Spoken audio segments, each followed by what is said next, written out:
శ్రీమద్ భగవద్గీత 18 అధ్యాయాల వికాస గ్రంథం. భగవద్గీత ఇప్పుడు అడవులకు పారిపోమ్మని చెప్పదు. సమాజంలోని క్రూరమృగాల మధ్య ఉడుపుగా జీవించడం ఎలాగో నేర్పుతుంది. ఓటమితో రాజీ పడమని సలహా ఇవ్వదు.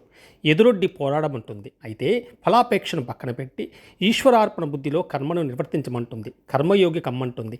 జయాపజయాలకు అతీతంగా ఉండమంటుంది. స్థిరచిత్తాన్ని సాధించమంటుంది. స్థితప్రజ్ఞతను పెంచుకోమంటుంది. భగవద్గీత దేవుడి గదిలో పెట్టుకోవాల్సిన గ్రంథం కాదు, మదిలో పెట్టుకోవాల్సిన, ప్రతిష్ఠించుకోవాల్సిన రచన. పూజకు పరిమితం చేయడం కాదు, ఆచరణకు ప్రాధాన్యం ఇవ్వాలి. చచ్చిన వారి ముందు వినిపించడం కాదు, చచ్చిన వారి చెవుల్లో మారుమ్రోగించాలి. గీత వ్యక్తి ధర్మాన్ని, రాజధర్మాన్ని, సమాజ ధర్మాన్ని అనుసంధానిస్తుంది.